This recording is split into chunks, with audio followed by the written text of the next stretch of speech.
வணக்கம் நேயர்களே, ஸ்ரீ குபேரன் டிவி நேயருக்கு லட்சுமிநாராயண அன்பு வணக்கங்கள். இப்போ நம்ம பார்க்க போகிறது வார ராசி பலன் 20ஆம் தேதியிலேருந்து 26ஆம் தேதி வரை எப்படி இருக்க போகுது.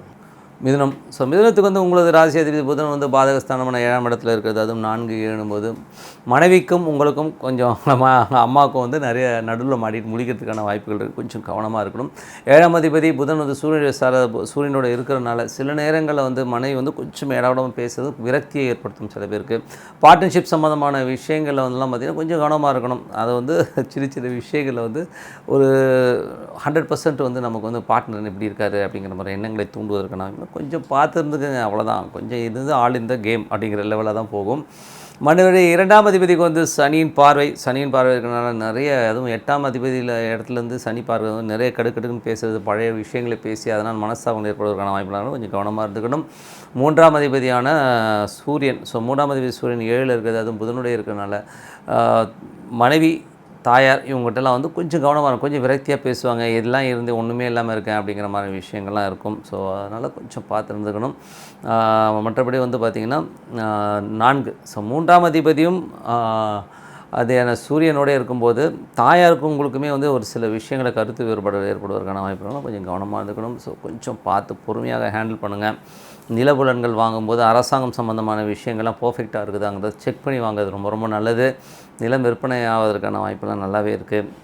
மற்றபடி வந்து 5. ஸோ 5ஆம் அதிபதி சுக்கிரன் வந்து பார்த்திங்கன்னா உங்களுக்கு 8ல் இருக்கும்போது, சனி சுக்கிரன் ஒன்றா இருக்கும்போது, 8ல் இருக்கும்போது குழந்தைகள் கொஞ்சம் ஏடாகூடமாக பேசுவாங்க. குழந்தைகளுடைய நடவடிக்கைகள் வந்து கொஞ்சம் நமக்கு வந்து மன சங்கடங்களை ஏற்படுத்துறதுக்கான வாய்ப்பு இருக்குது. திடீர் பணம் வருவதற்கான வாய்ப்பும் இருக்குன்னா கொஞ்சம் அதெல்லாம் வந்து ரொம்ப சிறப்பு தான். பட் என்னென்னா அந்த மனக்கலக்கங்கள் திடீர்னு நடாது இப்படி பண்ணிடுச்சு இந்த பையன் அப்படிங்கிற மாதிரி விஷயங்கள் கண்டிப்பாக இருக்குங்க. மற்றபடி வந்து பார்த்திங்கன்னா உங்களுக்கு வந்து 6. ஸோ 6ல் வந்து உள்ள கிரகங்கள் பார்த்திங்கன்னா உங்களுக்கு வந்து செவ்வாய்க்கு எதிர்க்கனால வந்து வேலையில் வந்து நெருக்கடிகள் போன வாரம் நிறைய இருந்திருக்கும். பெரிய லாபங்களை நோக்கி போகும்போது அந்த சின்ன சின்ன தடைகள் இருந்து கொஞ்சம் டிலே ஆகிறதுக்கான வாய்ப்பெலாம் இருக்குது. மற்றபடி எல்லாமே சிறப்பு தான். கொஞ்சம் நெருக்கடிகள், கொஞ்சம் டென்ஷன் ஏற்படுறதுக்கான வாய்ப்புலாம் நிறையவே இருக்குங்க. ஸோ 7.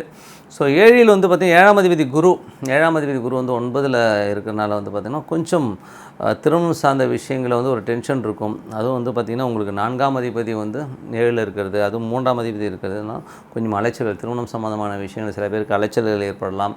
சில நேரங்களில் வந்து மனைவிக்கும் உங்களுக்கும் சின்ன சின்ன கருத்து வேறுபாடு, சின்ன சின்ன டென்ஷன்ஸ் வந்து வாக்குவாதங்கள் ஏற்படுவதற்கான வாய்ப்பு இருக்கும். பட் ஆனால் எல்லாமே சரியாயிடும். ஏன்னா 3-7 போது அந்த மாதிரி விஷயங்களுக்கு ரொம்ப சூப்பராக இருக்கும். பட் இருந்தாலும் அந்த சூரியனுங்கும் போது அந்த அஸ்தங்கம்ங்கிற ஒரு விஷயமும் இருக்குது. ஸோ அதனால் வந்து 7ல் இருக்கும்போது அந்த ஒரு விஷயங்களை ஏற்படுத்தும். அம்மாவுக்கு நீங்கள் ரொம்ப சப்போர்ட் பண்ணுறீங்க அப்படிங்கிற மாதிரி விஷயங்களும் ஏற்படுறதுக்கான வாய்ப்புலாம் கொஞ்சம் அப்படி அட்ஜஸ்ட் பண்ணி போங்க. ஸோ எல்லாமே சிறப்பாக இருக்கும். ஸோ 8ல் வந்து சனி மட்டும் இல்லாமல் சுக்கிரனும் இருக்கிறனால வந்து கொஞ்சம் மனைவி வந்து பேசும்போது கொஞ்சம் பழைய விஷயங்களை பேசுகிறது, கொஞ்சம் வந்து ஏடாவடமாக பேசுவாங்க. ஸோ அதெல்லாம் கொஞ்சம் அட்ஜஸ்ட் பண்ணி போங்க. திடீர் அதிர்ஷ்டங்களும் ஏற்படும். சில பேருக்கு வந்து வராதுன்ற பணம் வர்றதுக்கான வாய்ப்பெலாம் இருக்குது. 9ல் வந்து குரு வந்து சிறப்பான வளர்ச்சியை தருவார். ஏன்னா வந்து குருவின் பார்வை உங்களது ராசியில் இருக்கும்பொழுது நல்ல ஒரு உற்சாகமாக இருப்பீங்க. புதிய புதிய ஒப்பந்தங்கள் ஏற்படுவதற்கான வாய்ப்புலாம் ரொம்ப சிறப்பாக இருக்குது. குழந்தைகள் விஷயத்தில் வந்து நமக்கு கவலைகள் இருக்கும். ஸோ என்னடா அது இப்படி இருக்குது என்ன, பட் இருந்தாலும் அவங்க வந்து ஒன்றும் பெரிய ப்ராப்ளம் வராது. நம்ம வந்து கற்பனையில் நிறைய விஷயங்களை க்ரியேட் பண்ணிப்போம். ஸோ அது உண்மைதானாங்கிறது வந்து கன்ஃபார்ம் பண்ணிக்கிங்க. ஸோ மற்றபடி வேறு ஒன்றும் கிடையாது. ஸோ வருத்தப்படுற மாதிரிலாம் ஒன்றும் கிடையாது. மற்றபடி தொழில் ரீதியான விஷயங்கள் எவ்வளோ சம்பாதிச்சாலும் திருப்பி இன்வெஸ்ட் பண்ணுற மாதிரி விஷயங்கள் இருக்கும். லாபங்கள் செவ்வாய் வந்து பார்த்திங்கன்னா உங்களுக்கு வந்து 6ல் இருக்கனால நல்ல லாபங்கள் கிடைக்கும். போன வாரம்லாம் கொஞ்சம் நெருக்கடிகள் அதிகமாக இருந்திருக்கும். அதுக்கப்புறம் எல்லாமே நல்லா ரொட்டேஷன், நல்லா ஃப்ளோ வர்றதுக்கான வாய்ப்பு ரொம்ப சிறப்பாக இருக்குது. மற்றபடி இந்த வாரம் மட்டுமில்ல வருகின்ற எல்லா வாரம் உங்களுக்கு சிறப்பாக அமைய இறைவனை பார்த்துக்கொண்டு உங்களிடம் விடைபெறுவது உங்கள் லட்சுமி நாராயணன். நன்றி, வணக்கம். ஸ்ரீ குபேரன் டிவியை பார்த்தமைக்கு நன்றிகள். மேலும் இது போன்ற தகவல்களை தெரிந்து கொள்ள ஸ்ரீ குபேரன் டிவியை சப்ஸ்கிரைப் செய்யுங்கள். மறக்காமல் பெல் ஐக்கானை கிளிக் செய்யுங்கள்.